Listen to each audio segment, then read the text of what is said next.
everybody, welcome in. It's good to see you again. This is another episode of Split Screen, video games, all that fantastic stuff we're going to run through. I'm, of course, joined by the three gentlemen we always have the pleasure of seeing us. I'm going to start with Andy. Andy, how we doing, my man?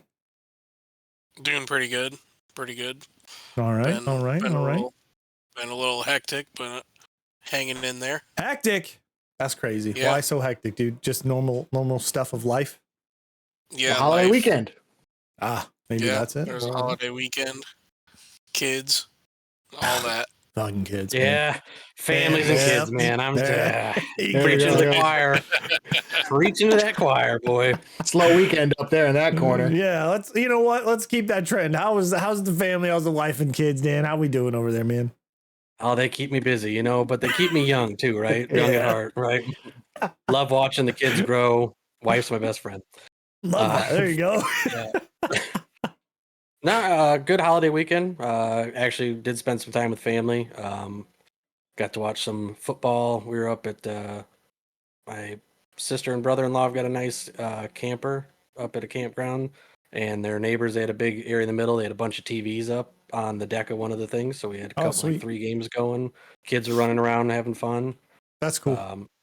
Always like watching that. And your nephew broke his arm, right? Yeah. So my brother-in-law, just a quick side story, signed up to coach youth football, and he got made head coach for my nephew's team. And before they even had their first game, my nephew broke his wrist and he can't play the whole season. So my brother-in-law goes, "I'm just coaching a bunch of kids I don't know."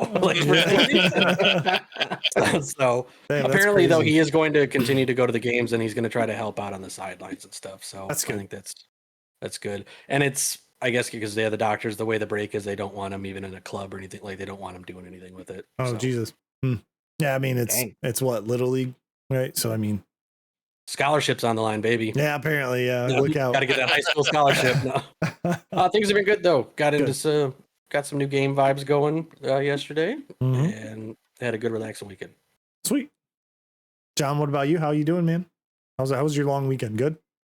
The fantastic Labor Day weekend. It was nice and relaxing. It was the opposite of Andy's. We did nothing for the weekend, which those weekends are needed sometimes, where you have what feels like months doing things every weekend forever, and then finally you have a weekend where there's nothing and you don't do anything, and it's like, nope, we're keeping that schedule clear. So we took the opportunity and we cleaned the house, got that back straightened up again, and just enjoyed it. Just had a nice quiet weekend. We always, with our kids, we call it a do what you want to do day. Then once we get the cleaning and the laundry out of the way, it's a do what you want to do day.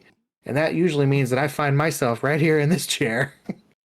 Well, yeah, our daughters end up being in the same spot too, which is neat. Yep. They'll just be. Yep. I think yesterday, I think that they were on their Xboxes together for most of the day, and I was like, I forget, and then hours go by and I check in on her and I'm like, have you done anything productive today? And she's like, and she starts talking about what she's done in Minecraft. In the game. Yeah. Look how productive I am. Look over here. Well, all right, that checks out. Good for you. You've made progress for the day. Do what you want to do, day, man. You said it. Do what you want to do, day. Yep, that's fine. So, as far as me and the games go, we're looking pretty good. Big Ambitions has finally dropped now. I'm about 6 episodes recorded deep into that, so really enjoying that game. That's what my background is tonight. We got the Big Ambitions. Yeah. That's the map of New York behind us. So, hell yeah. Really, really loving that game. Really, really enjoying it. Diving into that, playing that, getting in on that action. Wrapping up Supermarket Simulator. That's only got just probably couple more episodes to record, and then that one's off my plate, and I got to pick something else up. Backyard Baseball is rounding that out. I recorded a game today. I'm about a month ahead in my for Backyard Baseball. I lost my first game today. Terrible timing of it, because I am in the Super Entire Nation tournament, and I lost my first game of the season today. Super Entire Nation tournament in your backyard? I know, against the Inky Squids. Fucking Inky Squids. That's who beat you? That's who, man. It was awful. It was a battle. I lost 8-7. Shame. I shut them out in the first inning, and then they scored 2 runs every inning consistently. 2, 4, 6, 8. and then Piled it they on. didn't need to play the bottom of the 6 because I couldn't get it done. It was terrible, freaking Yeah. terrible. Well, sorry to hear that. You know what I mean? Sometimes Gotta good. bounce All good. back. It's a series. All It's a good series. things- So I just oh, okay. gotta turn the page and bounce back. That's good. That's good. I forget that. It's not that's over what it yet. is. Well, good. Let's see. Myself, Dan has kind of an introduction to what we've been doing. We jumped into the world of Helldivers, which I'll talk late to the party for sure, but But we're still outstanding Patriots. Yes, obviously Patriots for democracy. You know what I mean? So we'll touch on that and kind of what I think, my thoughts, Patriots, and all you that. say? There it is. He's got it. He's right on cue. It's not just America, John. We're patriotic humans. It's all of humanity. But I've been playing a game called Nine Kings. That's a lot of fun. That's on Game Pass. It's just kind of a city builder roguelike game. I think I mentioned that last time. But also I have a little bit of an update. Not only am I doing this content, not only am I going to be doing the YouTube like demos and stuff like that, I'm actually bringing back the live streams on Twitch on a consistent basis. So that's been something I've flirted with for a long time, ever since I started that journey during like COVID and shit like that. So that was fun, but we're gonna be doing it again. You got me Cyberpunk. That's yeah, exactly. So It was in this month, September, baby, because of marbles. That's right. Oh, that's right. I did forget about You better that bring giveaway. marbles back. You better bring marbles back. That's a lot of fun. But I do plan on doing that. I'm not going to go too crazy, but schedule will be announced soon. I've got the Discord up for everybody and restarting that whole thing. Just kind of a hard reset, but looking forward to it. It's going to start, I think, this Sunday with a game that I'm really, really looking forward to is Chronos New Dawn. Comes out Friday. Oh. So then I'm going to be able to play that on Sunday. So that'll be a lot of fun. I was hoping you were going to say Godfather 2. Be like, sorry, John, beat you to it. Imagine. I'm like, John's like, I'm like, my first game is Godfather 2, right? And I'm going to be doing it on Saturdays at 9 p.m. What the fuck? But my nights are always going to be, it's going to be like Sunday, Monday, Wednesday, Thursdays if I do them. So that'll be fun. It'll be a good thing. I have missed it dearly. We've talked about it. John, I'll be honest with you. Your entire journey has kind of sparked the interest of me doing stuff like that again. So it's a lot of fun. He's gonna crush you. He's like, I'm gonna he's like, John, I'm gonna be honest. He's coming for you. You're done. It's all over. I wish it was like that, but it's not. Honestly, we're in different times, so we'll be while you perfect. can, buddy. I own Saturday night. Saturday nights are yours. You can have them. I'm probably too busy getting pissed at FIFA or Apex or something. So I'm coming for the simulators, John. Yeah. I imagine if I'm like my first game, Contractville. Like, you know what I mean? Like it would be, or Big Ambitions. I'm just gonna go for it. And you just make companies named John's companies and acquire them in the game. Not LB's. Yeah. Yeah. But yeah, so that's my whole little thing. I'm gonna be hopping into that, I think, this Sunday. So it'll be a good time. Nice. We're still like almost 800 followers on there, down from 852. So I've seen it. When I stopped, I was at 852, and then I've seen 52 people go, obviously, because there's nothing coming out. So I don't blame them.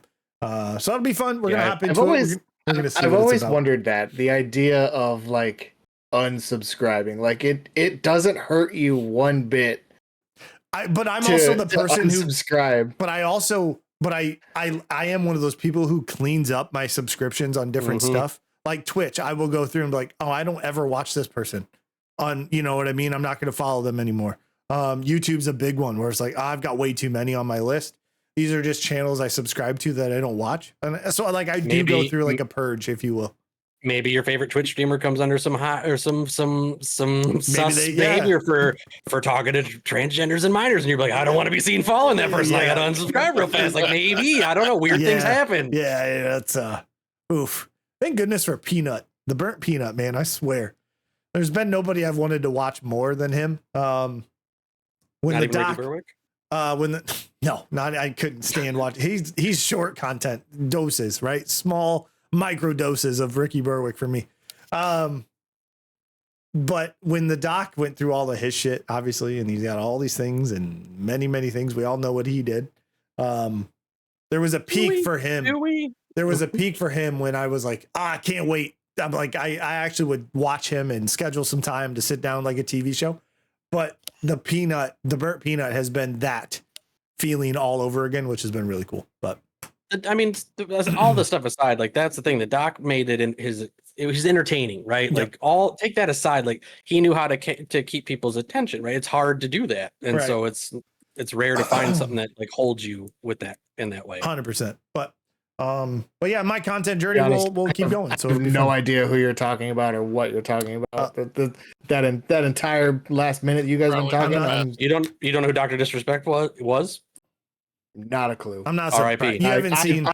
I live under the rock that I live under is quite impressive. I mean, yes. I don't know what to say to that. I don't know what to say to that. I don't know if I congratulate you. I also don't know if I'm like, oh, you should probably get out more. I don't know what to say. Yeah, I got nothing either. But that's I mean, kind of, to be fair, what John 2 episodes ago was looking at 25-year-old game trailers like, that's what I was gonna say. this Halo's going to be a banger. Or we had to break it to him about the Assassin's Creed death 30 games later. He's like, what? Yeah. Yeah. So I guess maybe it tracks. maybe tracks. impressive. Maybe impressive is the right word, right? I'm living in a bygone era. It is almost impressive how you can be that disconnected in the information age. Yeah. It really is. Yep, I'm for stuck in that 2000 to 2010 decade. You know, that was the best of times. That's pretty accurate. I'm gonna be honest with you. So if we actually get on with the show here, and some topics I have, the first one is a game that's been highly sought after by a lot of people. Finally got its announcement for September 4th, which is 2 days away from this recording. Hollow Knight Silksong. It's coming out in 2 days. Hitting Game Pass. Going to be in there.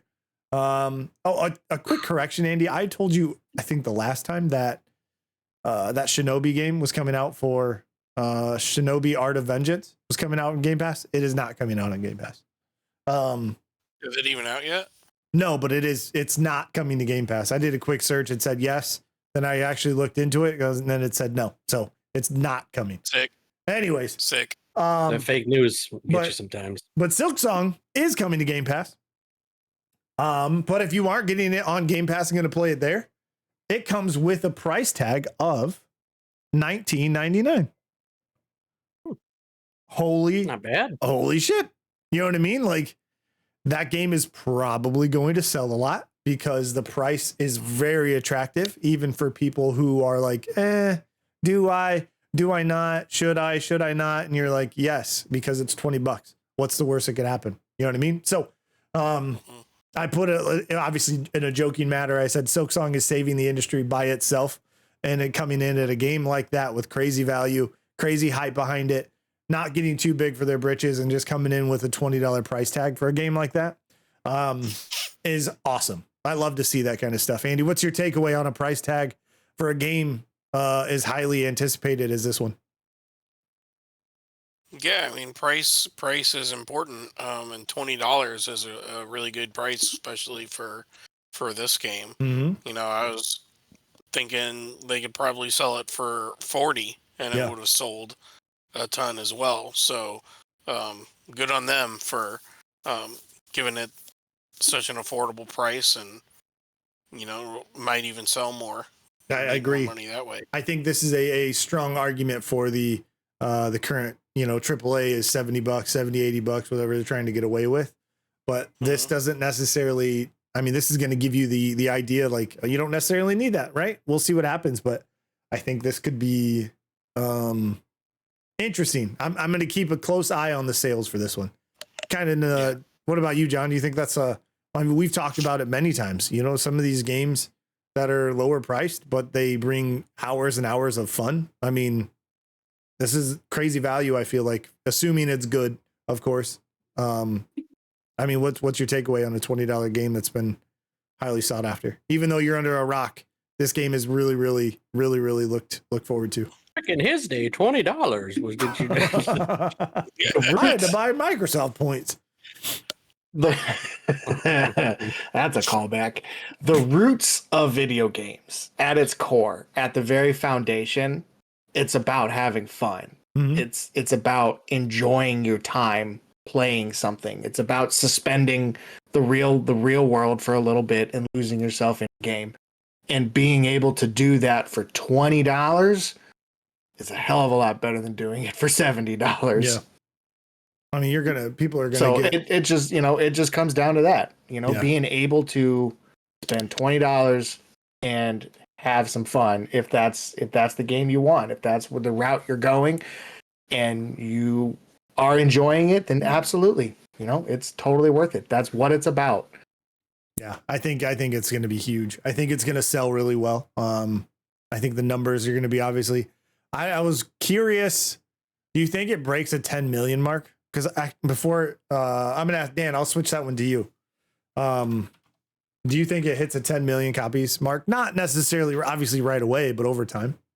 Yeah, I mean, because you think so. It's definitely got the ability to, because here's the thing: when you come in at a starting price point of $20, right, you're going to have high initial sales, but that means that over time, right, price is going to drop. There's going to be those sales where there's people are going to scoop that up at some point, probably $5 or $10. It's going to be a Steam, under 10, under 5, like, and there's people like, hey, I've never tried. Let's try, because to kind of what John said, right, to lose yourself to do all this stuff or whatever. The crazy thing is nowadays is you're hoping for $70 you're going to be able to do that, because we have such a wild mishmash of like game releases, like in terms of like some come out and they run well or whatever. Then you have other ones like your Fallout 76s where like it looked like a complete failure. It took years to turn around. It's better now, right? But it's like those people that spent all that money right up front were like, what the what is I this? wasted What did money. I get? Yeah, right. I agree. But when you start at 20, you're going to have more people right out of the gate going, that's give That's that a a shot, risk right? I can take. Yeah, it's a risk I can and then take. it's only going to drop in there over time, so that just more and more people going, I don't even know what the game is about. For $5 it looks neat, like type of thing, right? So it's got all the things in place to set that kind of a marker. Right. I $20, like I didn't even play. I played probably a little bit. I didn't finish it of Hollow Knight, but like $20, it's like, why not jump on the hype train and see what it's about? Maybe this one grabs me, right? It could be all different. As I look up, as of August 2025, which is a month that we just ended, Hollow Knight, the first one, had sold over 15 million copies. So that's 15 million copies in about 8 years, which is very, very impressive. That's really good. Any of those marks. So I don't think it takes 8 years for Silksong to get to 15 million or even 10 million. I don't think, but I think Team Cherry is going to have a pretty good, again, if it's good, that has to be said. If it comes out and it's not good and there's a ton of bugs and a ton of issues, then it's not going to do that well. But Cyberpunk, Fallout 76, No Man's Sky, all of those redemption type stories show that it can be possible, but people want it to be good right out the gate so they can actually get the product they paid for. But yeah, and to make those turnarounds too, like a company's got to be willing to commit, right? Like all those companies, like they had to commit to trying to turn it around, like especially No Man's Sky, like that company, what else did they have, right? If they don't turn that around, I don't think they're a company, right? Like if they didn't commit to like, we have to continue, just keep going and going and just hope that it works, right? Yeah. Like, that, especially the No Man's Sky team. Like I feel like that's more of an indie developer than where granted he's had games in the past, right, that he's successful with, but that was one where you have to turn that game around and get more people into it and buying the game before you can, or if you don't, you lost like you their give trust, because you came out and said a lot of things, right? And it's like you didn't deliver, but they committed to, we're going to make this what we promised and then some, right? Right. It's going to take time, but we're good at there. But the other two are massive companies, CD Projekt Red and Bethesda, right? We're two massive CD companies that could afford that. Well, I don't want to say afford Red, that, but I remember because Cyberpunk was the first big thing after The Witcher 3, correct? Their first big title after that. And I remember like people talk about like they were like an industry darling about, they always put out this stuff, and it was like mind blowing when this came out. Like people were like, there's going to be like job losses and all kinds of stuff going on. Like like it was like industry rattling for them to have a slip up. Yeah, and that's they're in Larian Studios, who did Baldur's Gate 3 is kind of in that same situation. The darling developer who can do no wrong kind of a thing. I don't think they will, because I think they're a little bit more reserved in what they're putting out and how quickly, and they're not necessarily answering to publishers and stuff like that. Right. But that kind of gives me that same time or that same familiarity of that developer. Right. CD Projekt Red could do no wrong after Witcher 3 and all the DLC. That's what Larian feels like right now. So hopefully they don't slip up like some of these other big ones do. Next topic we've got here, Dan, we're going to touch on it. We played it most recently. We're not too far into it. I think we're level 5, maybe. Yeah, exactly. Helldivers 2, I have it here in the notes, is the Starship Troopers game I've always wanted. Even though Starship Troopers Extermination exists. That game does exist. It is a first-person take on pretty much the same thing. Probably going to be a little bit more polished on the Helldivers side because they had Sony's backing on that. I don't even know who developed Starship Troopers Extermination, but somebody who grew up in that time period, have seen that movie many times. I fucking love that movie. It's so good. Starship Troopers is so good. It doesn't need to be as good as it is, but it is. It's just one of those feel-good movies you can just watch and have a good time with. But Helldivers 2 is that, right? It is just that. I'm late. We're late to the party, Dan, but I would rather be late than never, right? It's so good. What's your takeaway after our first successful? You said Star Troopers. I think of the opening of the movie where the guy's like, "It's a dirty planet. It's a bug planet. Yeah. It's a like you just a good bug is a dead bug." We haven't even gotten into like the thick of it, right? We're Right. like, we could see like areas where there was thousands of people active in that region. Yep. We're trying to like understand the mechanics, and on medium difficulty, we had some scares. But Yeah, I'm going to tell you yeah. this: I'm high on two things: turrets and flamethrowers. He's killed me with both. Actually, I put down a sentry turret. This is we learned the hard way. It doesn't discriminate. It shot and killed Justin and me. Yeah, right in the back. You Yeah, gotta be careful with those. dude. Yep. And then I was spraying flames, and Jordan comes running by, and then I'm like, right as he runs through and lit him on fire. Dan doesn't know how to let off the trigger when the flamethrower's out. That's for sure. I don't let off until all the bugs are dead. But this game, you guys have, maybe John hasn't, but Andy, I'm sure you've seen Helldivers 2 gameplay, right? Yeah, I played it. Yeah, you played it as well. So, God, that game's good. He's a lot of roughneck. fun. Yeah, he's been through some wars. I get it. But it's a lot of fun. I can see the appeal for like the war bond system and the super credits and that store and those kind of things. I get it. It's a lot of fun. You don't need to buy stuff. You can just play the game more and unlock those things, which is really, really cool. A perfect way to do it. But yeah, man, Helldivers 2, lots of fun. Playing it on Steam currently. But what's up? I was reading into it, and like that's what I like about it is like the game. You can do solo stuff, right? But the game really encourages like being with a team, sticking together on the map too, right? Like so you don't have the people like our friend Brandon, like I'm gonna engage, I'm over on the other side of the map. Like the game wants you to, and it's like a collective driven thing, right? Mm-hmm. Like the developers pick driven for sure these things. What I did learn, and I'll share this with you, Jordan, is that the area we're in is considered where people like good to start. Those other two regions, which is like monstrous robot enemies and something else, we aren't are even like there yet. so much farther harder, which that's where I think is cool is like we're already like, okay, we're seeing the difficulty step up pretty, like it's not like baby steps, right? It was like boom, boom, boom, like and we're not even anywhere near. No, well, that's the thing is this game gets better with the more things you unlock and the different builds and the different weapons and the different stuff that you get, which is going to be team is having like complementary loadouts, right? Like we can't all run around with a sniper rifle, right? Like you need to have a balance. Yeah, for sure. Like type of thing, which is cool. Like there's a tank, a healer. Yeah. There's a ton. There's a ton of positive sentiment out there for like the fact. I think it's the number one selling game on the Xbox store right now for Helldivers 2. Which is again back to the topic that we've talked about many times.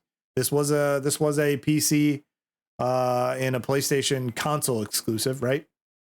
Mm-hmm. But the fact that it's opening the doors, especially a game like this, is awesome to see the player base expand, right? That's the way it should be. I I love it. I think the same thing happened with like Forza when that hit the stores. We talked about in a previous episode, I don't know how many ago, 60% of the PlayStation Store top 10 was Xbox Studio games. It's a new time. We're going to keep saying that, but it's a fantastic time to see these games kind of show life on other platforms, right? So I'm excited to see what happens more and more. But I hope the three of us can at least get into a game. That'd be a lot of fun at some point. Let's see here. Next one we got State of Play.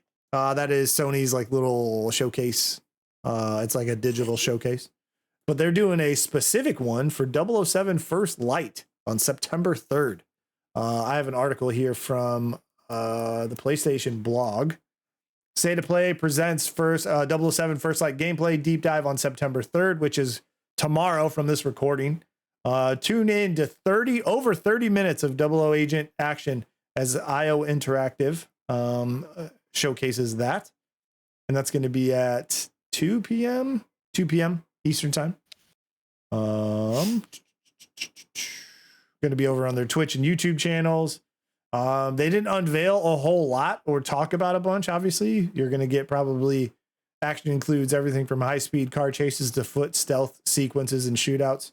So it'll be really cool to see what this gameplay is actually going to be like, Andy. I know you and I have talked about this game, and it's high up there on our list of anticipated games. Is there anything that this showcase could show that would make you disappointed? Like, do you have I don't know if they've said already if it's first or third person, but do you have any take on maybe like, oh, if they go this direction, I'm probably not going to be too excited about it? I It haven't really put much simulator. thought into that. Yeah, simulator. But Sounds like my wish list. I don't want to. There's no need to make it like too large. Okay. Like these are the people that made Hitman, and Hitman's great, and it's become kind of this more than it used to be, where there's a million ways to complete different missions. Yeah. And that's great for James Bond as well, but you don't want to like overwhelm the player with choices. I got you. At the same time. So, I mean, the James Bond games that we remember, Everything or Nothing, Nightfire, Tomorrow Never Dies. GoldenEye, Tomorrow Never Dies. Yeah, all those. They were pretty linear level-based games that they had gadgets that you could use as you wanted, and they were all fantastic games. So you don't have to make it too large. The small bit that they have showed does look fantastic, though. So I'm really interested to see what exactly they're going to do. Obviously, it's been in development for years. I think it's going to be larger than these previous games and have some of those Hitman elements. So we'll just have to see like how far they go. You feeling like you would like a refined story, cinematic driven kind of, action in between, that kind of stuff? Yeah, and don't go over the top with like goals or side goals or whatever. Right. Have one goal. Yeah, Here you're. I agree. In this house or whatever, and you have to steal this thing, or plant a bug on whatever. Do it however you can. Yeah, get in, hack this hack this satellite because you know what I mean, like that kind of stuff. Yeah. What's that? Yeah, I said bop it, twist it, whatever. Yeah, one thing at a time. Yeah, I would be very disappointed if it's like, I do want the linear thing, but I don't want is them to drop me into a map and say, okay, here's your playground, right? Now you can do whatever you want in between. I want there to feel like a sense of urgency, kind of like a Wolfenstein kind of feel is kind of what I want, right? A little bit more. I don't know. Is that even more open-ended than I want? I don't know. The Rogue Agent is kind of where I go to when I think about the more recent 007 games. GoldenEye Rogue Agent. Yeah, where it was like that one was, this is where you're going. These are the enemies that are in between you and your objective. Take care of them how you need to. I think is exactly what I want from this, but I want it to be highly cinematic, beautiful. But I think they can get away with that if they do something smaller scope than just opening it up. So I agree with you. I'm head on with you there. Dan or John, I guess, is there anything that would set you guys, maybe as people who are more on the fence than Andy and I, is there anything that would show that they could show that would put you on the like, hey, I'll get this? John, I'll start with you. Multiplayer. Okay. It's always, you think James Bond games, 007 games, you think multiplayer. That's a good point. That's a decent point. That's a really good point. So that would maybe tip the scale to be like, oh, I'm a little bit more interested. Sure. I could have fun with my friends in a 4-player death match, right? Just like some old GoldenEye stuff, right? Kind of like that. No, why not lean into it? Yeah, for sure. No odd job. Yeah. Slaps only. Yeah. Big head mode and paintball mode. Yeah, exactly. Right. What about you, Dan? Anything they could maybe, because I don't see you as one who spends a lot on games, which is not a bad thing. I think you're more like you're more selective with your purchases. But is there anything I have my like certain things that like I'm always going to spend the money on, like, yeah. And then outside, to be fair, I've been trying to branch out more now that I've got the PC set up, right, and access to more stuff. Right. True. Either I was kind of locked out from having console only, or wasn't able to take advantage of like sales like Steam has on a game that you don't get necessarily on Xbox type stuff. But no, I mean, for me, like, there's nothing in particular, because like the last game like that I played, it was the GoldenEye remaster, right? Like I've never done a lot with the Hitman games or whatever, and it's not to say that they're bad games. I've seen clips of them that look interesting, and to Andy's point, as they've added more things, I've seen some hilarious things where somebody's like, I'm going to throw this fire extinguisher, it's going to ricochet off this, that, do what, and it's like, so I see a lot of like things that could make that cool. It's one of those things where it's like, maybe, I don't know, right? Like, I don't know what I want because I don't really follow those games. So like, I may watch it and they may just get me. I don't know. Yeah, or I may go like, I got you. No, that's kind of where I think, Andy, I'm right in line with you. Make it a more focused scope game. And just give me something with a good story. Just all that I think would be really, really fun. I think a good time. How do you feel about the choice to use what I'm assuming is a nobody, right? I don't want to, and I mean that in the most respectful way ever. But like, is not a big name for the James Bond. Even the mocap or the voice or any of that. Is that kind of like the direction they should have gone? Yeah, I think they made a good choice doing that. Finding somebody with the look, but you don't. Daniel Craig's already done his last James Bond. They're not. There's no need to go. Sean Connery could have come back out of retirement for it. Yeah, he already did once. They made a game. They did. Connery. That would have got me. Yeah. What was that one called? From Russia with Love. That's right. Stuff. There it is. 007. Thanks, John. Good looking out, dude. Yep. Sick. Oh shit. Yeah, I think they made a good choice. I agree. I think that's the way to go. Especially, you don't want to send a message before they have even announced the new film version of the Bond, right? Of Bond and who he's getting, and who that may or may not be. So yeah, that'll be cool. That's it. That's tomorrow. As of this recording, I don't know when this is going to go. This probably goes live Friday. So, if you guys are watching this Friday, let us know your thoughts, because that deep dive is already going to be out. So we'd love to know what you guys think of 007, and going from there. And I know I'm excited. Andy's excited. We're talking to them in the future, from the future, in the past, in the future. Yes. How do you things are great here. Let's see. Next topic we got EA. Always seem to make the show. Don't know how they do it, but are always in here one way or another. I know how they do it. But this is a good one. EA is approaching Battlefield with a wider net.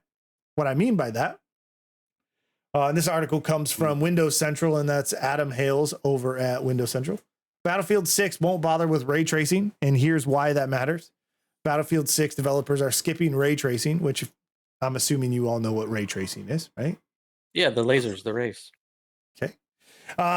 Focusing instead on smooth performance, lower specs, and accessibility across PC and consoles. So it came out that during their open beta process, a significant amount of people played underneath the recommended specs for like a smooth process, right? A smooth gaming experience. What all games usually put out, their recommended, their minimum, and their, and their specs for what your PC should be able to handle. But they said they had a significant amount of people under the recommended, and that's kind of their goal. They want to reach a wider amount of people and not necessarily gatekeep it for people with the more expensive, larger hardware, things, which I think if you're going to be attacking Call of Duty, like is bound to be, I think that's a beautiful response. John, what do you feel? Do you think, widen that net so you can reach as many players as possible and increase that player base? Or do you think this could hurt them as far as quality versus the performance? I think on the surface it sounds respectable. Yeah. Wider net, absolutely. More gamers, yeah. But then you remember that it's EA and you're like, why don't trust are you it. doing this?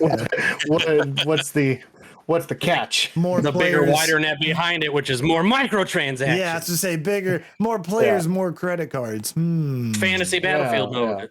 Yeah. Yeah, there's always a catch, so you just got we'll keep our eyes peeled for that. But I don't have a problem with it. Yeah. As somebody who played the open beta, I had a great time with it.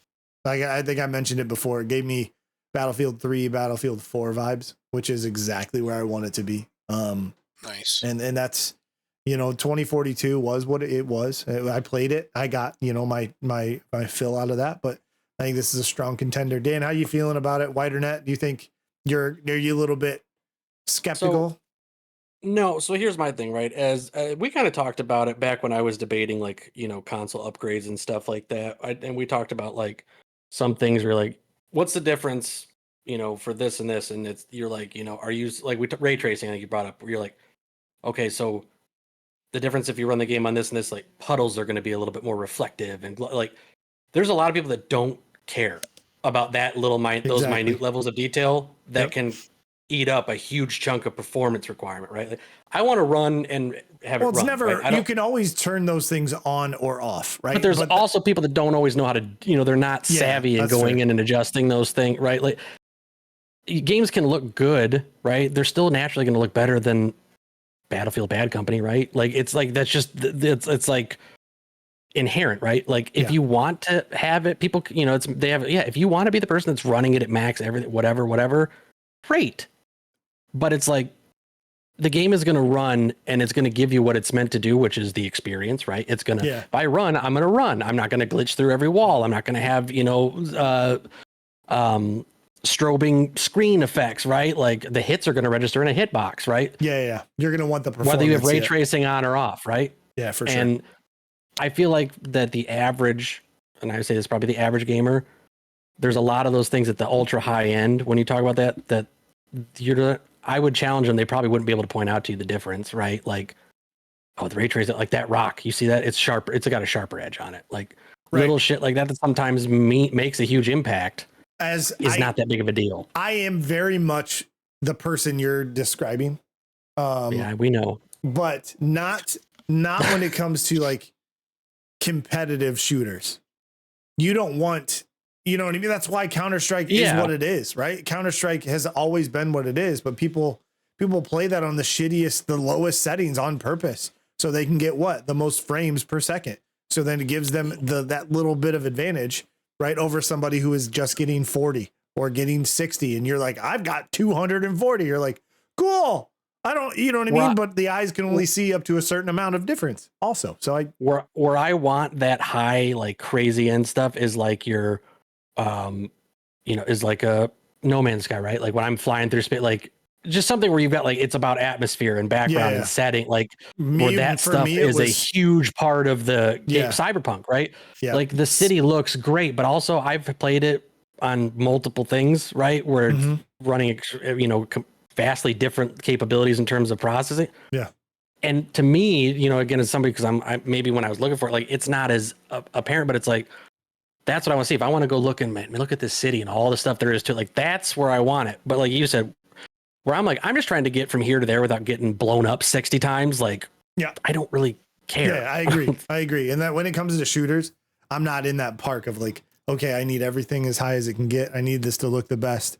Okay. I need to be able to hear the footsteps a little bit better. I need to be able to, it's like, that's different. But like, I think visually, I don't think it, because visually you're not getting a competitive edge by increasing the quality.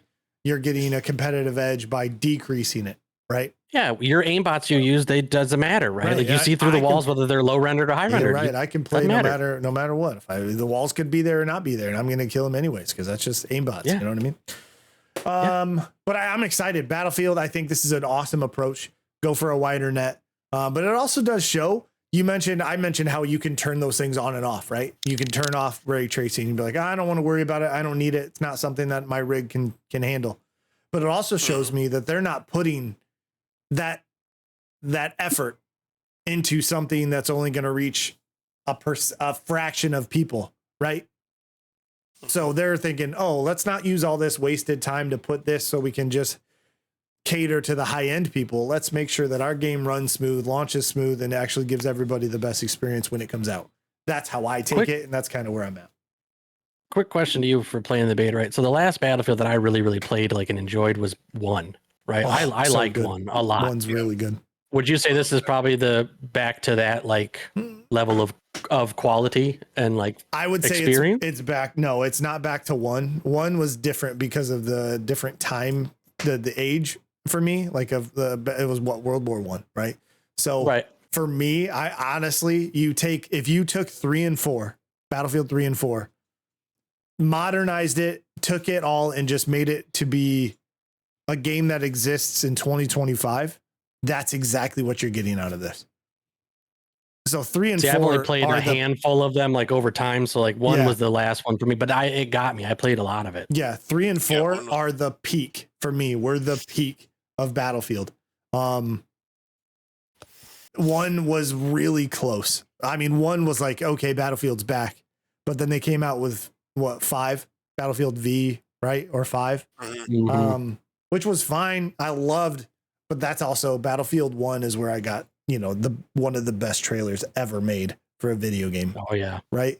But yeah, dude, Battlefield, it feels good. It feels like, okay, this is what it should be. It gives me, honestly, this is going to sound weird, but like Battlefield 1943, right? That's what it's given me, right? 1942. What did I say? 1942. Yeah. But like, it's, you mean like back in the computer room days, man? Well, that's what I mean is like, I feel like I want to get a joystick, like a flight stick, and crash our planes immediately, just crash everything. But that's what it wants me. It wants me. I want to adopt. Those were good days. And get. Yeah, I want to invest in it. That's how much I want it. I think that'd be so cool. Hardline was another one for me where I played a lot of it, but it wasn't because it was so great. It was because it was different. And that Hardline was different enough for me to play a bunch, which is really. I wish they would fun. do something like that again because I liked it for what it was. Mm-hmm. I what agree. was the one where you would almost like warp between characters? I remember playing it on Xbox. It was one of the Battlefields like you would swap to characters at different points. Battlefield 2 Modern Combat, I think is what it was called. Okay, the original I remember Xbox. that. Yeah, dude. Where like you would have to be like, fun. and you would like. I remember getting stuck in a loop where I couldn't get it to stop, like jumping between my people in a panic. Of course. I remember me, you, and Jake played that game a lot. Yep, a lot. That game's a lot of fun too. Yes, sir. Oh, good conversation around Battlefield. I'm excited for that game, 100%. It's nice to have something else to talk about outside of Call of Duty in that space, right? Yeah. Speaking of Call of Duty, well done, Daniel. Speaking of Call of Duty, didn't even know. Natural talent right there. Can't help it. There was a Call of Duty movie announced, which is, take it for what it is. Call of Duty.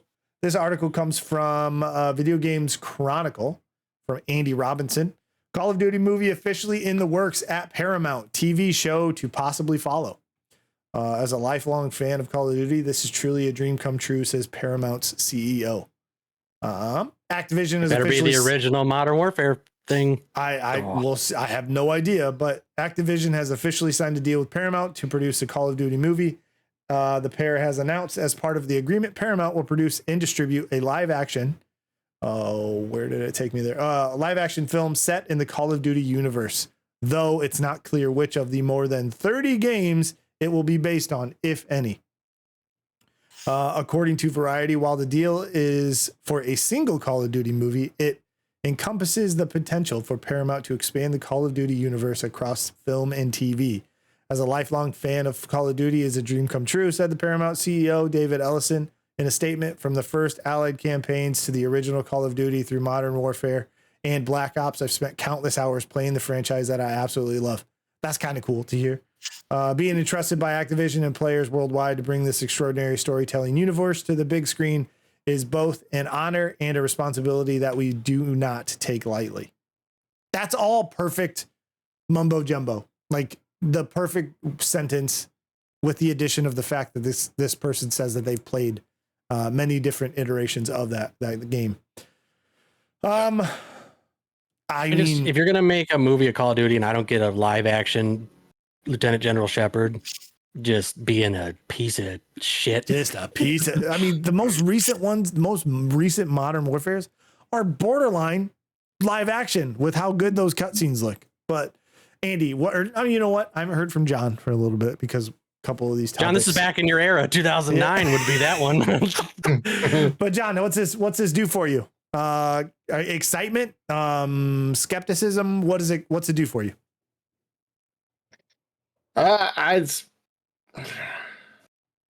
It's exciting. It sounds good. I'm with Dan. I'm team Modern Warfare trilogy. Yeah. You know, I'd love to be sitting in a movie theater and here I am staring at the screen, and then an elevator door opens here and you hear no Russian. I'd love that. I doubt that's gonna hit the screen. How do you do that? I don't think that's hitting the screen.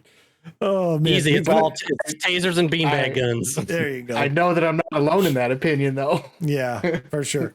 One of the shock moment in video game history. Or there. The Black Ops, right? The numbers, Mason. Like, well, that's what I wanted to point out is, like, for us old heads, Modern Warfare in that series is like coveted, right? But for the newer generation, which who knows if that's who they're targeting, the Black Ops storyline would be something that they're probably going to go down. Yeah, right? I gotta think that there's probably a few different camps of what's wanted. You know, of course, the Modern Warfare trilogy camp, then the Black Ops camp. You know, and they're probably heavy camps there too. I can tell you what they're going to avoid: the one that had Kevin Spacey in it. Yeah, Kevin Spacey's probably not coming back. You're right. Yep. But they should do whatever the one was where Detective Stabler was in it. That's Black Ops. No, that was the one where they had Infinite. It was the space themed one. Where they go out of space. Yeah, Detective Stabler. I was watching you guys play it. I was like, is that Detective Stabler from SVU? I don't think he has a real name. Elliot Stabler is not his real name. It is his real name. Christopher Maloney. It's Chris Maloney. Chris Maloney. Call of Duty. I'm gonna figure out which one it is. Oh, I spelled his name wrong. Yeah, Black Ops 3. Black Ops 3? Okay. Chris, it's CHRIS. You're throwing. I swear I thought it was in the Infinite one. No, Infinite was Kit Harington. No. Oh, okay. See, we basically have movies already. Snow. Look at all these VPs people. Yeah, Jon Snow was in Call of Duty. Are you kidding me? And then in that same one, Slayer of Dragons and of America's Enemies. Space battles. Yeah. Conor McGregor was in that one too. The same one. Yeah. They were on the. Yeah, nice. he was. Yeah. God, that had to have been Infinite Warfare. Yeah. That was Infinite Warfare. As I said, it was Infinite something. I knew it was Infinite something. Like, I don't think we're going to see those. Go ahead, John. Go ahead. A point of mine is almost being proven as we kind of throw up and chime ideas, and all that. The skeptic in me thinks that as has been proven all too many times before, when a video game movie comes up, you get a director who wants to go with their vision, and their vision is, I'm gonna take this video game, and I'm just gonna take some the Assassin's Creed movie from it. Yeah. Well, here's the thing. With that said, I think they should go the Star Wars new trilogy route.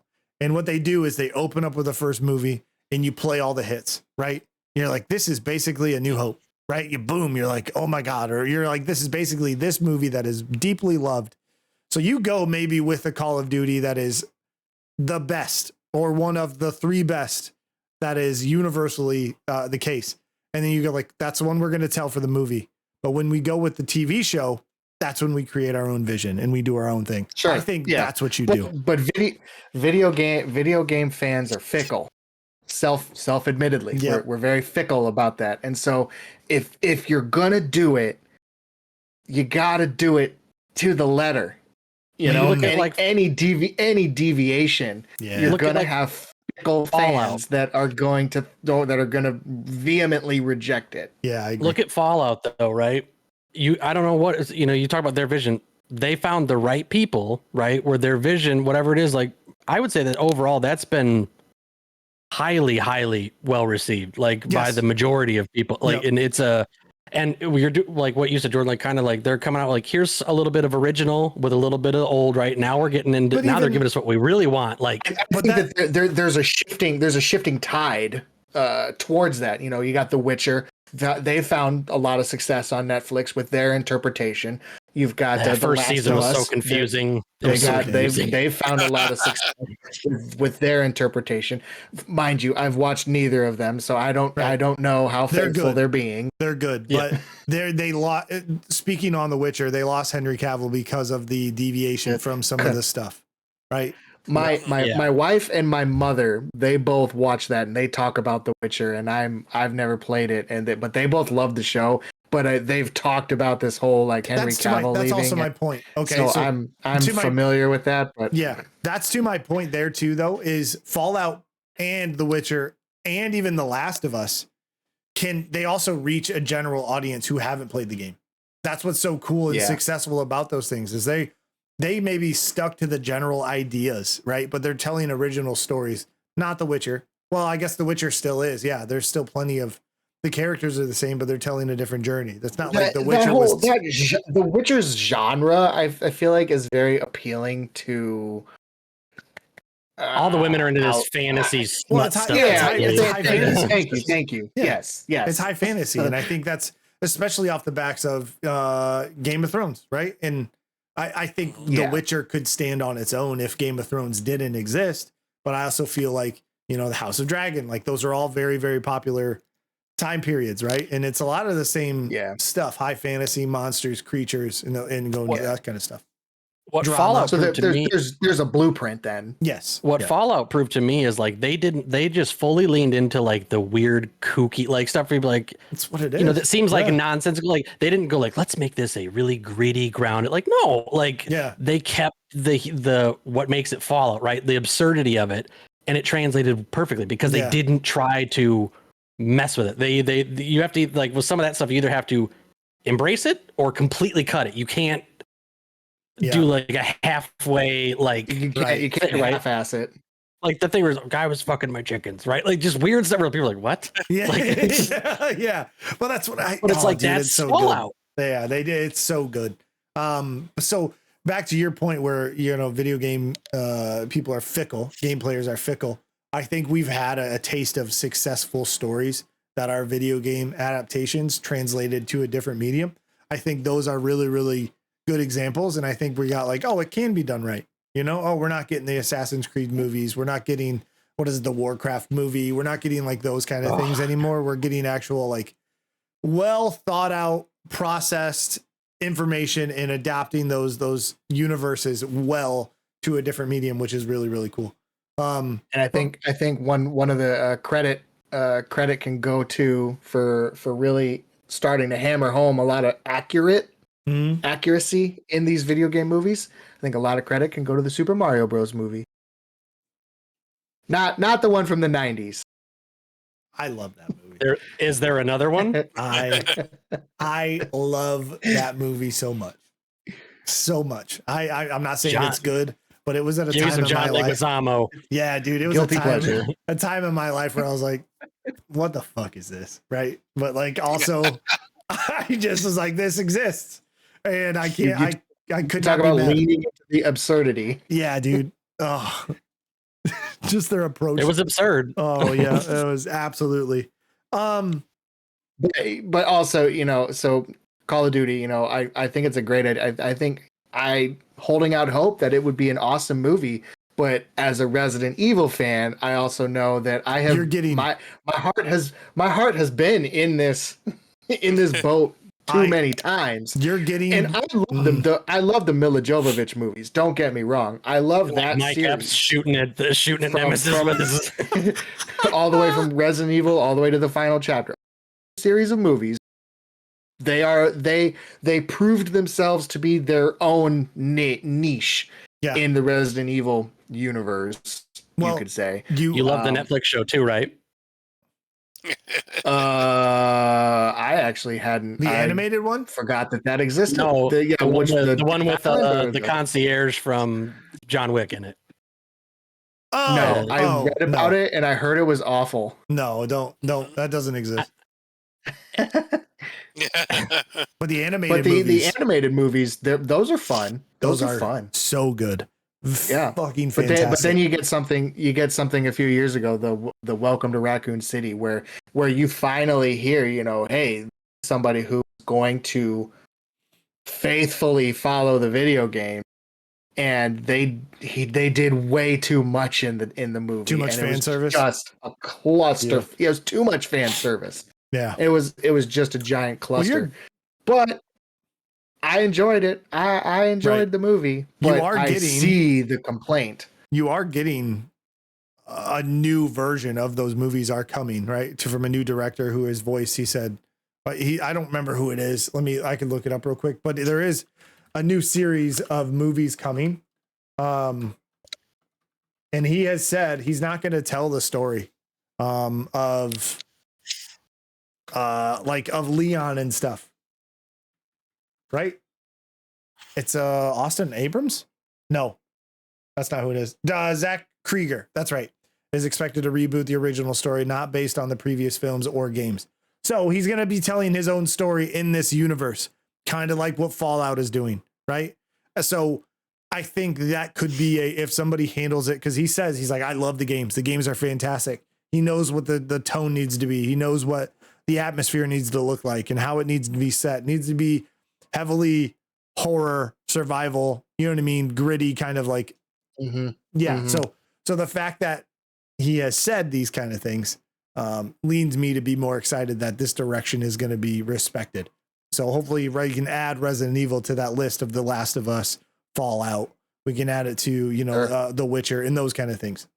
I think the key is blending, like when you do your own story, is blending it, is finding that seamless way to blend it in with the things that people already know and love, right? Like Fallout, right? We're telling it's a story. Very, very thin line. It's a hard thing to do, right? Fallout, right? We're telling a story about characters that are not in any of the games, right? Because in every game, you're the character, right? Like you're the main character. Mm-hmm. But we're Brotherhood of Steel, New Vegas, Caesar's Legion, like these are things that people know, right? But they're not the focal point, right? They're not the main point. That they're finding that way of giving you like, oh yeah, we got to see it, but like but if they were to do it just like we're literally doing a shot for shot remake of Fallout New Vegas, right? That's where you're going to get the people going, wait a minute, like they've never tried to pretend to be that. They're going, we're telling a story, and it looks like it looks like you're watching somebody else play their game, like their single player game of it. You're like, well, that's not what I did, but that's whatever. It's like all in that world, Mm-hmm.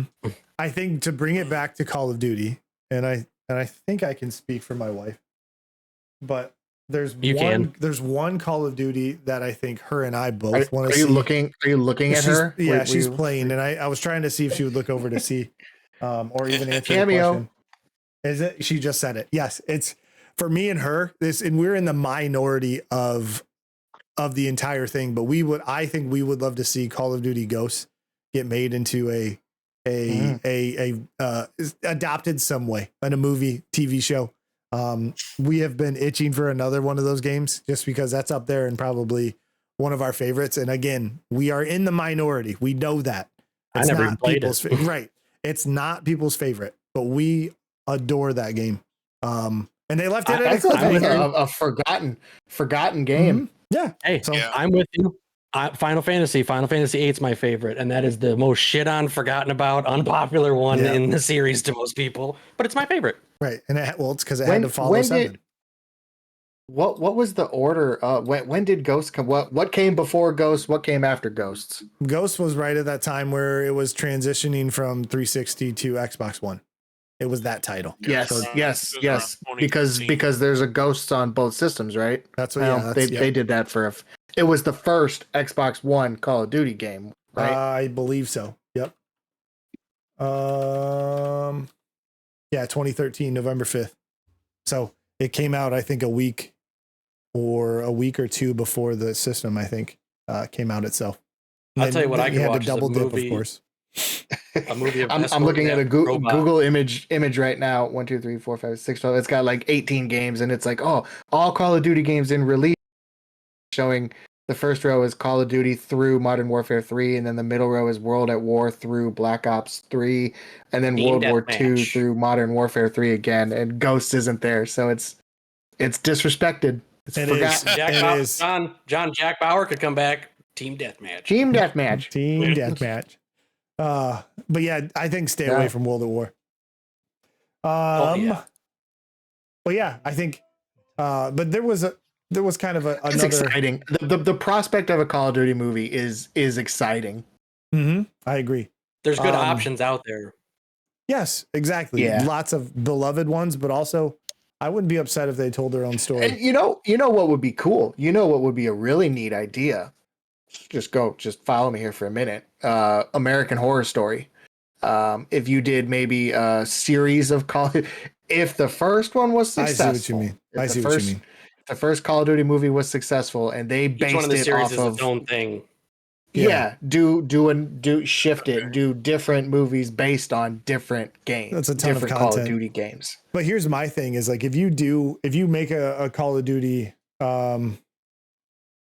if you make a Call of Duty movie and you tell your own story without referencing any of the other stuff, what makes it anything different than just another war movie? Like Right, war yes. movie. Yeah. Right. So that has It'd to be be in the their name. head. It would yeah. You know what I mean? Yeah. It has It to would be. In there. it'd be Call of Duty in name alone. Yes. Right. Call of Duty War. And you'd be like, okay, I get it. Yep. Well, and that's why you have to stay away, like you said, World at War and some of those other games, because like any World War II, World War One setting, Yeah. Done. it's done. any Yeah. Like you have to look to those Modern Warfares, those Black Ops, because that's where they had unique stories. Yeah. I think you could go futuristic and have a pretty good success, because even if you go with a Modern Warfare series, that was pretty still well grounded in recent times where like technology and stuff. But if you go with the Black Ops, there's so many like different stuff, right? You know what I mean? Like there's so many different angles. But The numbers.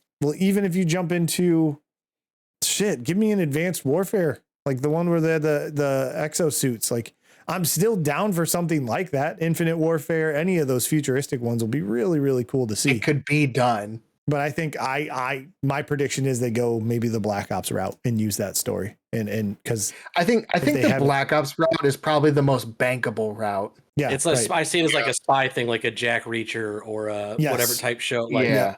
Heist, espionage, like that kind of shit. for the show, I don't know for the movie, but that's the where I see a Right. TV series being I set. agree. I feel like it's either a Black Ops or a Modern War route. Those are probably your two leading candidates for what it would be. And I feel like the Modern Warfare would just be a little too predictable, maybe. But Well, like I also, said, Black yeah, Ops bankable. but How when- can you but say when- that? I didn't predict Shepard doing that the whole time, John. But that's what also That what piece of what makes crap. that another outside of another war movie. Like, you know what I mean? Even the Modern Warfare series Yeah. would feel like, oh, Yeah. this is Jarhead or this is Hurt Locker, or Yeah. you know what I mean, like that kind of shit. So Yeah, Black Ops does. I think Black Ops does have a unique advantage with their story, with Right. what it has been. I mean, for Christ's sake, they're on the 7th one, right? Yeah.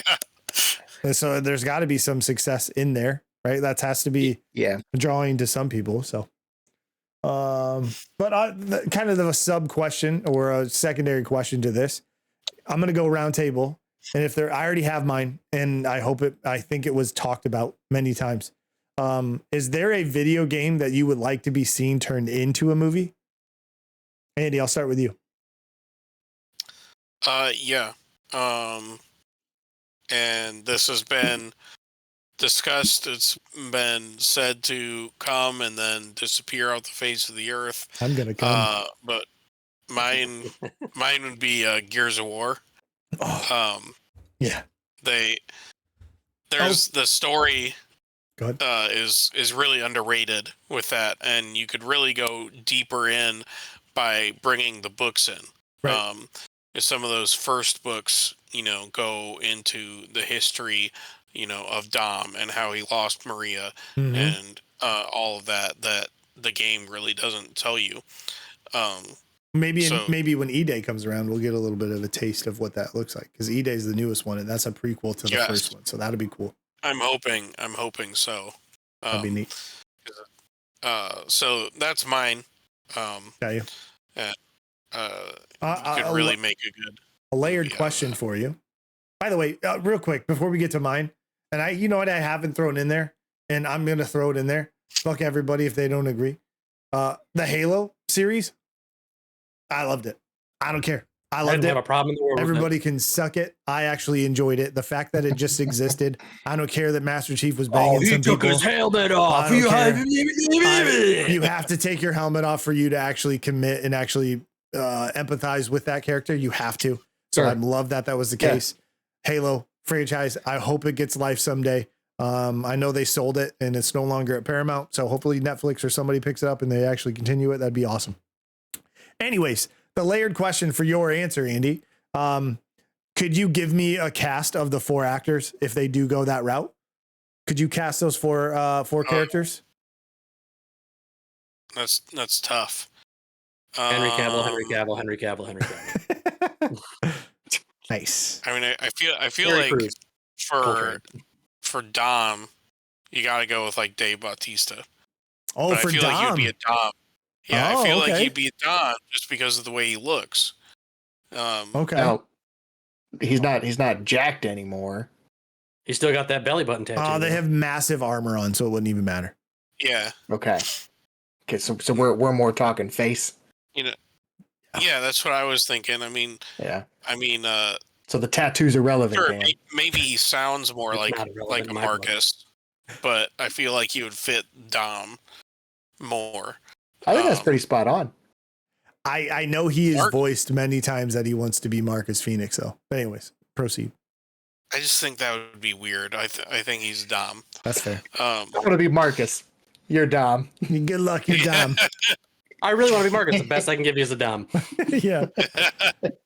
Take it or leave it.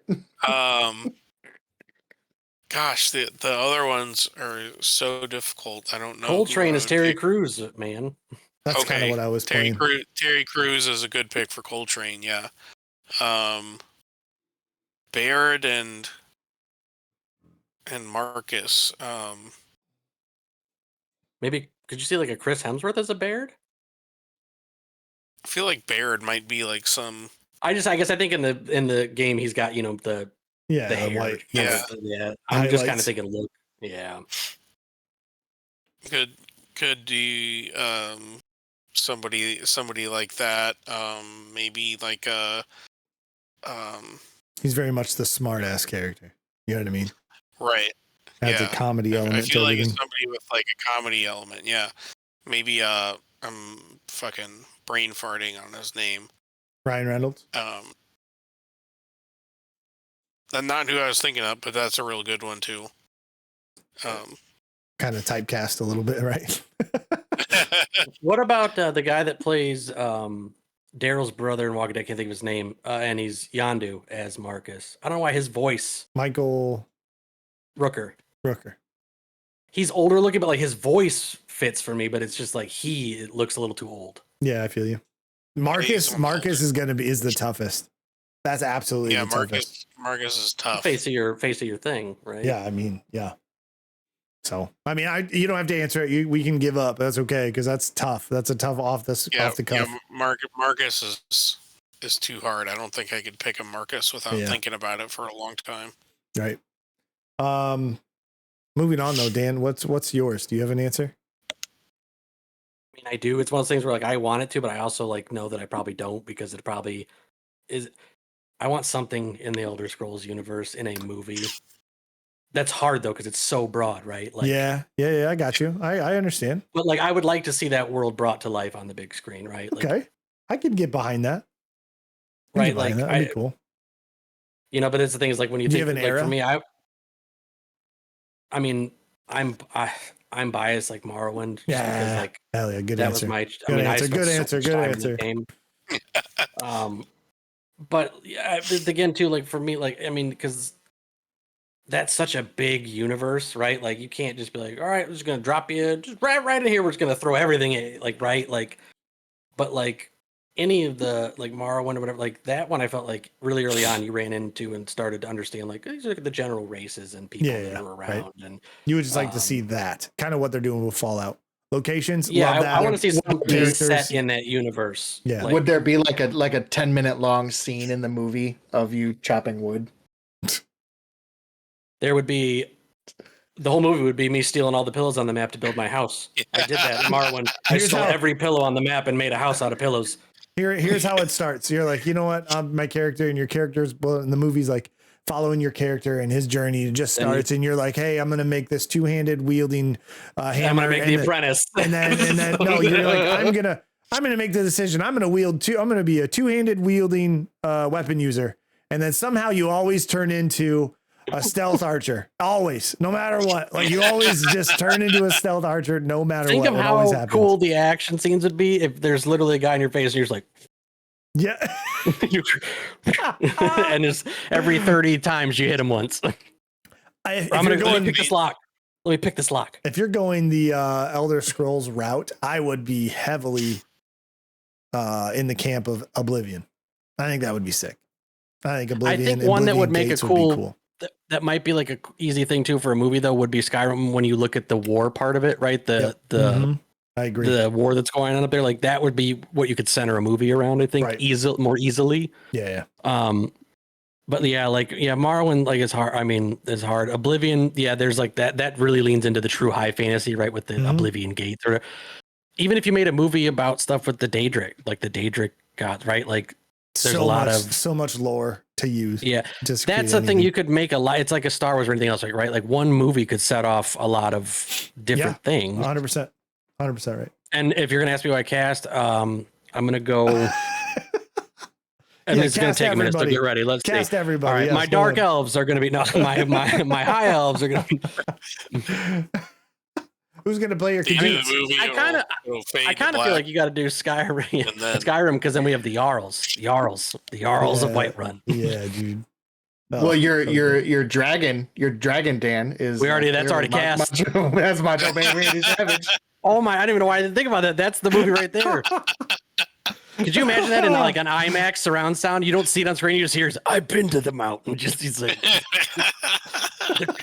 the cream rises, just like off in the distant skies.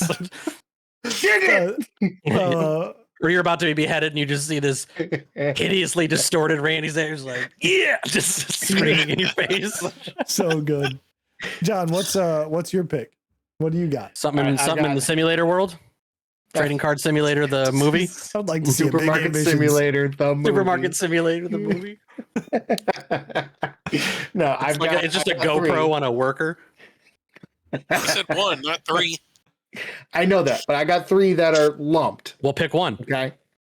So the first two go hand in hand, and I think that while my heart would love to see some kind of a film adaptation, I think my head knows that I'm the fickle fan, and there's no way that I think it could be properly done.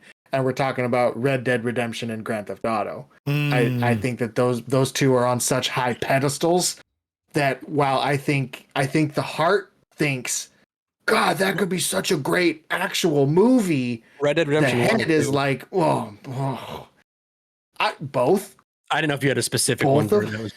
No, both of them.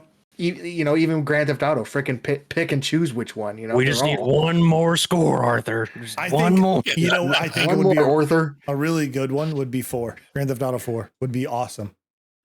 Yeah. I love that. I adore that game. Any one of them.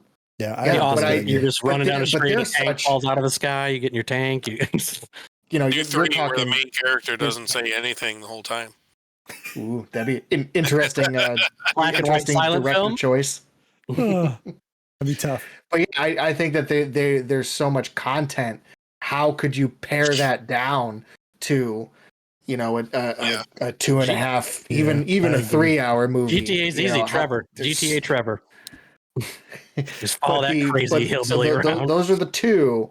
And the one that I do think could be possible, L.A. Noire. Okay, you're rockstar. What about that Fest. game you I like, love The that. Godfather 2? Do you think they could make a good movie out of that Godfather 2 game you like? You could probably do something with that Godfather. pitch that to them. 1 and 2. These Godfather games, you might have something here. We're talking L.A. Noire. I think that you could mold that into. You've got the officer who rises through the ranks, goes through the different departments, as different department detectives, and there's a whole story brewing around every little thing that you're doing that connects everything at the end. I think that would be a fantastic story that could be put to motion. I agree. Put to cinema. That'd be really cool. Ryan, and I think Ryan Gosling, a good Cole Phelps. Interesting. Ryan Gosling is not who I thought I of. can see that. Christopher Maloney, he's got the experience as a detective. Yeah, there you go. Christopher. Well, I think Ryan Gosling looked kind of has to Cole Phelps, so I think that would be a good. It's not hard to do that. Nah, see, I'm a detective. See, like it's not hard, John. Oh, so you were thinking Ryan Gosling for Baird? Yeah, I think he could possibly be a Baird. Okay, cool. That's not bad. He's got the look to him. And then That's a Ryan good- Reynolds could be Marcus. Yeah, We Ryan could Reynolds. shift them over. What about you, Master of Ceremonies? What do you have one? Yes, I do, and it's already been announced, and it's Nine BioShock. Kings. It's BioShock. It's already been announced for Netflix. Granted, that was in 2022. I don't know what it looks like. I don't know what it is, but I think A movie or a TV show? I would love a movie that turns into a TV show. I think. You message Netflix, like, would you kindly give an update? Yeah, would you So kindly so give what me are we an doing, update? Netflix? Yeah, what the hell is going on? But I think there's some really cool ones that you could get away with. One of them is what? I was gonna say let me throw one out there. Wolfenstein. He already had 3. Yeah, I think he's throwing him out there for me because he doesn't care about Wolfenstein. He's pandering. yeah. Yeah, But no, yeah, I'm Wolfenstein- pandering now. Wolfenstein would be absolutely fantastic. Oh, if we're doing Um, that, Madden Ultimate Team, FIFA 25 would be a good movie, right, Jordan? Because you love those games. But another one for me would be Split Second. I think that entire it's a racing game. Interesting. I think Yeah. that would be really, really cool. That'd be Because interesting. because Split Second- interesting genre. because Split Second is actually a reality TV show in that game. Like that's what it's based on, is a reality TV show in the game. You go around and do these races, right? Sonic. I think that would Sonic would be good movies. I think the Split Second stuff would be really cool. That'd be cool. Kick him out. Just should. Let cut me his get him out of corner here, out. yeah. Just black screen. Yep. Let me just close him out here for Why? Because I have good ideas. John, Stand don't be mad when I make millions because I go pitch by. Sonic as a movie franchise. But yeah, Split Second would be a cool one. But yeah, that's an awesome topic. That could be much larger. That could be a whole show by itself. But yeah, Movie- that's our homework for next week. Let's flesh out some of these movies. I think that would And be Everybody we'll- put together we'll a rough reconvene. script, just a rough script, first draft Yeah, pass. Like exactly something we can Yep. all pitch. we'll do Well, some well table. done. We'll do a table read. We'll do a assign- table read. Yep, we'll assign parts out to us, and John we'll- enters. we'll read. John enters left. What are you doing here? Exciting. Stay tuned next week. As far as topics, that's kind of all I have for main topics. We got a couple quick hits. Halls of Torment, which is a kind of like Vampire Survivors type game that I loved. that I played on mobile, the cloud, and I also played it on Steam. It's coming to consoles. It just says coming soon, so that's kind of huge. I'll play it again, I'm sure. And then a shout out to somebody. Oh, actually, oh my God, John, thank you for the catch on the notes. I appreciate you. We do have one more main topic that I wanted to talk about. Okay. We're gonna reel it back. No, we're reeling it back because I want to do this. This was a good one. John shared also from Video Games Chronicle article from Chris Scullion. This is about Resident Evil. And oh my gosh, why is it giving me that? Hold on one second. There we go. Some people couldn't handle it. Resident Evil Requiem has a third person mode because RE7 was too scary. Requiem's director says the option to switch between views is designed to ease the tension, which I very much agree with.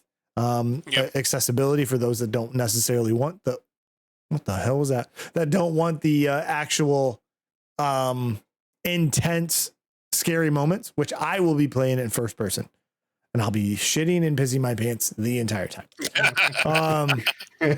You're going to soil every pair of pants you own, as is tradition, right? The director of Resident Evil Requiem says the option to switch to third person viewpoint was added because players found the first person view in Resident Evil 7 Biohazard too scary. When Resident Evil 7 was released back in 2017, the game ditched the third person view from Resident Evil 4, 5, and 6, and instead switched to first person viewpoint for the first time in the main series. Resident Evil 7 was directed by Koshi Nakanishi, while he didn't work on the 8th game, Resident Evil Village, which is also released in first person viewpoint as default, but that one's more of an arcade, almost like action style type of game. In my opinion, there's more action to it than there is 7. He has returned to direct the upcoming 9th installment with Requiem. Despite previously being the man in charge of Resident Evil switch to first person, however, Nakanashi's has added the option to play in either first or third. John, your takeaway, you think that's a smart thing? Good they're doing it? 100%. Absolutely so smart. I go back to what I said at the beginning. Video games are about video games are about pausing your real life for a period of time and losing yourself in the fake world of a video game. And I'm not talking about price this time. I'm talking about just the experience. Yeah. You want to get lost in that. But that being said, the quote in the article, I think some people couldn't handle it and either couldn't finish or didn't even start it. And that's something that I look back on thinking that, I want to make sure that people can enjoy this game. Mm-hmm. Bottom line,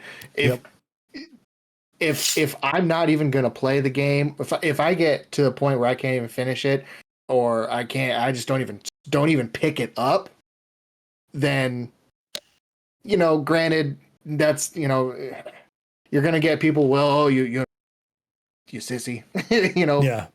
then it's not for you. But that being said, also, video games are about having fun, and you have to have an outlet for that. And so being able to have the third person view experience, personally, I will be just as on edge as if it was first person. Maybe not to the nth degree in first person, but I'm still going to enjoy it, and that's the point. I'm still going to enjoy it. And you have somebody who had reservations of even starting the remake of 2, right? Was a third person game in general. I bought Resident Evil 2, the remake, when it came out, and that was all the way back in 2009. And it took me 5 years, right? 2019. I think you said 2009, but I got you. Yeah. Oh, did I? Yeah, I was like, Yeah, what? 19. And the game sat about? on my shelf for 5 years because all I heard was how scary this game was. Mm-hmm. And we're talking, I was 30. I turned 30 in 2019. So the first 5 years of my 30s, that was the camp that I was in. Oh my God, I've heard how scary this game is. And I didn't touch it until I finally did. And I, realized that, hell yeah, it's scary. Hell yeah. It's but good. I can handle it. Yeah. Yeah. But that's video games. You have to be able to enjoy it, and if This allows that's more a home people to run do that. decision, Yeah. it allows more people to enjoy the game. I agree. Andy, you kind of, I think you echo the same approach. It was a good smart move. I think it was a smart move. Definitely broaden the audience for the game. I really enjoyed 7, but like the article said, it was just complete tension even when nothing was happening because you never knew what was going to happen. Which So was good. kind of, which was kind of like, ooh, this is like good. But at the same time, I don't mind a third person. It's still going to be scary, and you get to see the character models and shit. So Yeah. Yep. I think I plan on floating back and forth, if not 2 playthroughs on both. That's how I feel, because they're not terribly long games unless it's Resident Evil 6. So I mean, I think I could enjoy both and get the idea of both of those. I think that'd be really, really cool. A huge win, more people, more options. That's exactly what the point is. You give people the option to play multiple ways. You're going to get more people that actually buy and purchase the game. And the bottom line, that's what they want. Which is why they actually include accessibility options for a lot of these games as well. That just gets more people in the door, and that's what they want. Now on to quick hits, which I've already talked about now that we're done with that. Halls of Torment coming out to consoles. We already mentioned it. And then the second one was something I stumbled upon when I was watching YouTube. Had a recommended video, and I don't know how to say the name, but it's a channel. The channel name is She Says. I'm assuming that's how you say it. It's SHESEZ. And they have a series called Out of Bounds Secrets. So basically, they will take games. They will go look beyond the stuff that you can't see or shouldn't see during cutscenes or during the gameplay and all this kind of stuff. But they recently did one about a day ago for Red Dead Redemption and a little bit of the Undead Nightmare aspect too. So just kind of like, where are character models at when they're not actually being seen? Where are these characters spawning from? What are the funny little tricks that they use for different things? Like, for example, every single one of the general stores that you go into in Red Dead Redemption, all of them have a matchbox. In each one of them, it's like a staple for any store. And I think that's where like the inventory is held, but you can never see it. It's tucked away. It's back behind. It's in a shelf. It's whatever, but it's always there. Just cool to get a kind of a peek behind the curtain for people who mod the cameras to get a free look and a free view of things you aren't normally supposed to see. So I think that's really, really cool. They have many different games, so I definitely highly suggest you go check that out. If I remember, I will put it in the description, of course, so you guys can go straight to that channel. I don't know if it's that guy, but I've watched one before on the Resident Evil 2 where it's what is Mr. X doing when he's not when he's not on screen, good. And it's fascinating. He's just hanging out behind the walls. He's just waiting until you trigger something. Waiting until you trigger something, and then you start hearing the do do do do, and you're like, oh my! Look at the wall. I know you're there, you bitch. Yeah, behind that wall. Exactly. I know you're right there, you shithead. So I thought that was really cool. Also, quick hit. I do want to talk about this briefly. Sonic Crossworld or Sonic Racing Crossworlds. I was able to play the open beta. This game's fantastic. So good. It does feel a little slow.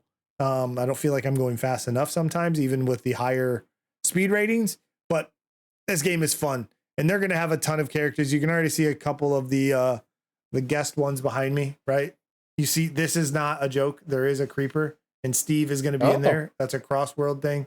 That is Ichiban from the like a Dragon. Yep. Like a Dragon, I think is technically what they call it. No pirate Mojo. No pirate Mojo.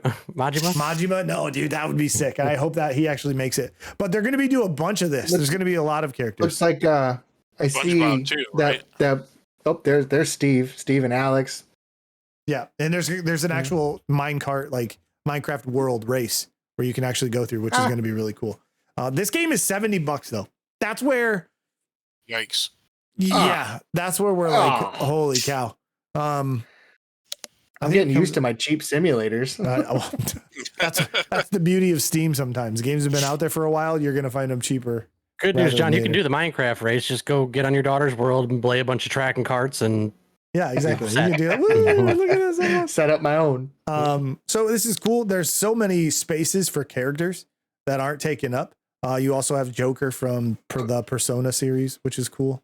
So it'd be neat to see what characters from what different universes, what games that they add in here. So Sega has a ton of IPs. Why not? Right. So I think that'd be really cool. Get some Crazy Taxi in there. Oh, Fantasy dude. Star. Crazy Taxi would be cool. I think there's endless options, right? And you can even tell they're going Earthworm outside of Jim. Sega. They're going outside of Sega with some of these other ones. So I think that's really, really cool. They have the rights to Earthworm Jim, right? Sega does still? No.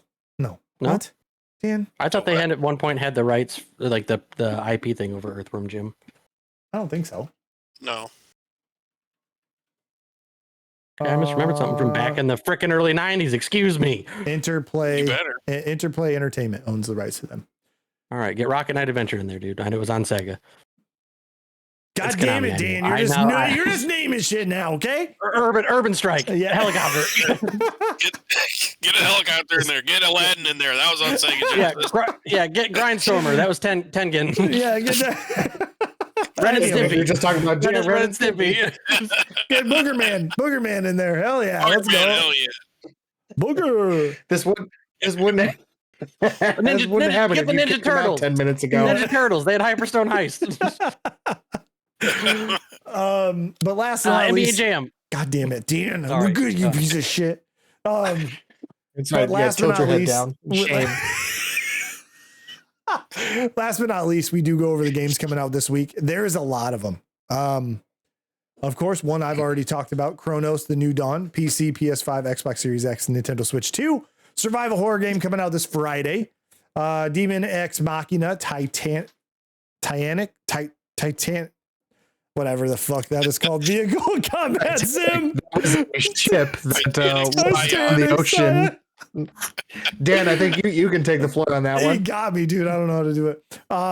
Everybody's Golf, Hot Shots is coming I'm out. allowed to talk now, John. That's fairly I think a new. When's the last Hot Shots game that's come out? It's been a while. Hot right? shots.